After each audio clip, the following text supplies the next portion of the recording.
Hello everyone. मैं सपना Mishra, assistant professor Baikunthi देवी कन्या महाविद्यालय आगरा से। आज फूड फॉर थॉट्स के लिए जो मैंने टॉपिक चूज़ किया है उसका नाम है स्टोरी ऑफ अ पेंसिल। दी गई स्टोरीज़ में से इस स्टोरी ने मुझे सबसे ज़्यादा प्रभावित किया क्योंकि एक बहुत साधारण सी कहानी है जो कि कुछ असाधारण लेसन्स हमें देती है। तो इसकी पटकथा बताने से पहले मैं आपको कुछ बताती हूँ कि जब हम बचपन में छोटे थे तो हम एक विषय पढ़ते थे मोरल साइंस। उसमें भी ऐसी बहुत सारी कहानियाँ हमें पढ़ाई जाती थी जिनसे अगर हम उनका ज्ञान हम ले सकें तो हम अपने जीवन को सफल बना सकते थे, हम एक अच्छे इंसान बन सकते हैं। तो उसमें पढ़ाया जाता था कि जो बच्चा होता है उसका पहला विद्यालय उसका खुद का घर होता है। वहाँ पे जो ज्ञान उसे मिलता है अगर वो उसे अपने जीवन में उतार ले तो उसके व्यक्तित्व में निखार आ जाता है और वो एक अच्छा व्यक्ति बनता है। उसमें ऐसे ऐसे गुण आते हैं जो उसे महान व्यक्ति बनाने की तरफ अग्रसरित करता है। तो हम आते हैं वापस से अपनी कहानी पे। इसकी पटकथा ये है कि एक दादी अपने पोते के सामने एक कागज़ पर पेंसिल से कुछ लिख रही थी। पेंसिल जब वो लिख रही थी तो पोते ने उसे देखा और बोला, दादी आप ये क्या लिख रही हो? तो वो मुस्कुराई। पोते ने फिर से बोला, दादी क्या आप मेरे बारे में लिख रही हो? तो दादी ने कहा, हाँ बेटा, मैं तुम्हारे बारे में ही लिख रही हूँ, लेकिन जो मैं लिख रही हूँ उन शब्दों से ज़्यादा महत्वपूर्ण है जिस चीज़ से मैं लिख रही हूँ, मतलब पेंसिल। तो पोते ने कहा, पेंसिल? पेंसिल तो बहुत साधारण सी है, इसमें ऐसा क्या खास बात है? तो दादी ने अपने पोते को समझाते हुए कहा कि कोई भी चीज़ की महत्ता, उसकी महत्वपूर्णता इस चीज़ पे डिपेंड करती है कि आप उसे देखते कैसे हैं, आपका उस चीज़ को देखने का नज़रिया कैसा है, आपका पॉइंट ऑफ व्यू क्या है। जैसे कि मान लीजिए कि एक ग्लास है जिसमें आधा पानी भरा है, तो कुछ लोग कहते हैं कि ग्लास आधा भरा हुआ है, कुछ कहते हैं आधा खाली है। तो आप किसी भी वस्तु को कैसे देख रहे हैं, आपका नज़रिया कैसा है, उस पर उसकी महत्ता डिपेंड करती है। तो पोते ने कहा, लेकिन पेंसिल तो बहुत साधारण सी है। तो दादी ने कहा, इस साधारण सी पेंसिल में 5 असाधारण गुण हैं जो अगर तुम अपने जीवन में उतार लोगे तो तुम एक महान व्यक्ति बन सकते हो। पोते ने कहा, इस पेंसिल में?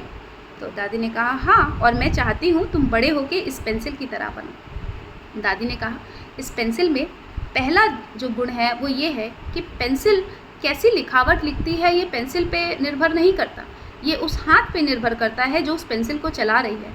इसी तरह हम जो भी कार्य अपने जीवन में करते हैं उसको चलाने वाला हमारे पीछे एक गाइडिंग फोर्स है, एक गाइडिंग हैंड है जिसे हम ईश्वर कहते हैं। हम जो भी करते हैं वो सब ईश्वर की मर्ज़ी से होता है, वही सब कुछ करता है और वही हमें सही रास्ते पर चलाता है।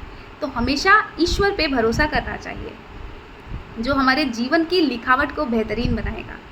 दूसरा जो गुण इस पेंसिल में है वो ये है कि पेंसिल जब ब्लंट हो जाती है लिखते लिखते तो उसको हम शार्पन करते हैं, शार्पनर यूज़ करते हैं, और शार्पनर में होता है ब्लेड, और ब्लेड से पेंसिल को पीड़ा और कष्ट सहना पड़ता है।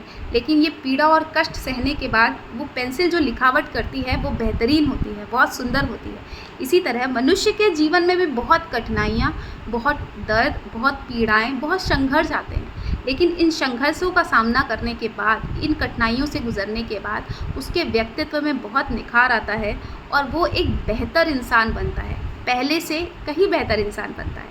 तो हमें ये सीख लेनी चाहिए कि संघर्षों से कभी घबराना तो नहीं चाहिए, उनका सामना करने के बाद हम निखरते हैं। जैसे सोना तपने के बाद जो आभूषण बनते हैं उसकी खूबसूरती की तो कोई उपमा ही नहीं होती। तीसरा गुण पेंसिल में ये है कि पेंसिल की जो बाहरी बनावट होती है उससे पेंसिल का महत्व नहीं डिसाइड होता है, बल्कि पेंसिल के अंदर जो ग्रेफाइट होती है उससे ही पेंसिल का महत्व डिसाइड होता है। पेंसिल बाहर से देखने में चाहे कितनी भी सुंदर क्यों ना हो, लेकिन अगर उसके अंदर ग्रेफाइट नहीं है तो वो यूज़लेस है।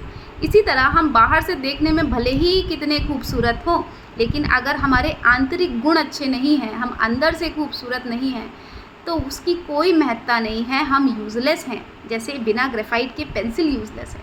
इसीलिए हमें अपनी बाहरी सुंदरता से ज़्यादा हमें अपने आंतरिक गुणों पे ध्यान देना चाहिए, उनको बेहतर बनाने की कोशिश करनी चाहिए। हमारे अंदर दया का भाव है या नहीं है, हम दूसरों से कैसा व्यवहार करते हैं, हम दूसरों के प्रति आदर का भाव रखते हैं या नहीं है, हमारे ये आंतरिक गुण हमें बेहतर बनाते हैं। हमें एक भीड़ से अलग करते हैं। इसीलिए बाहरी सुंदरता तो एक दिन ढल ही जाएगी, आप कुछ भी कर लीजिए, आप कितना क्रीम पाउडर लगा लीजिए, बाहरी सुंदरता एक दिन ढल जाएगी, समय के साथ इसे ढलना ही है।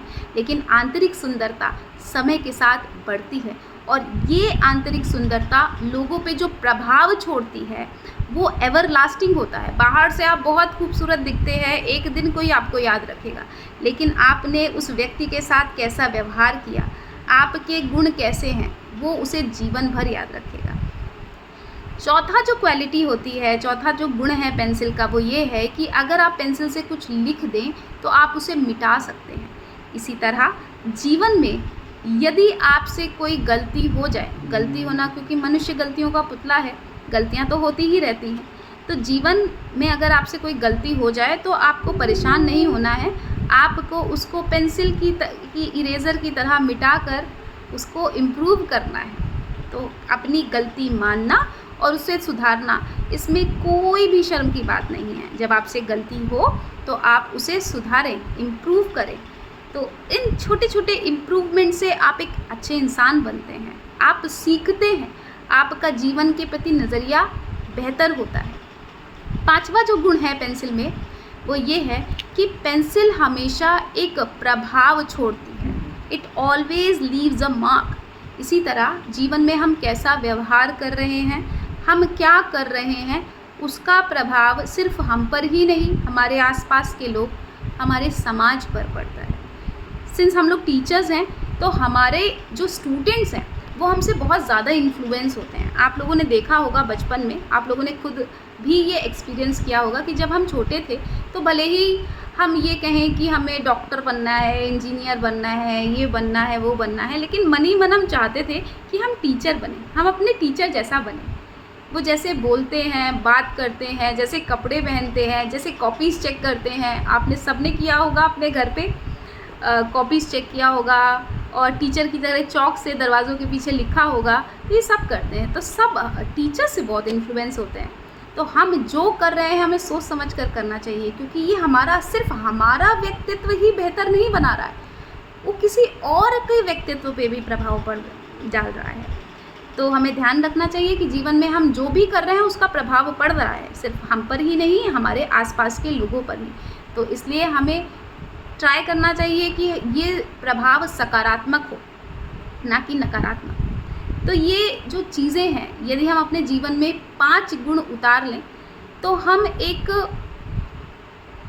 अच्छा व्यक्तित्व डेवलप कर सकते हैं, एक अच्छे इंसान बन सकते हैं।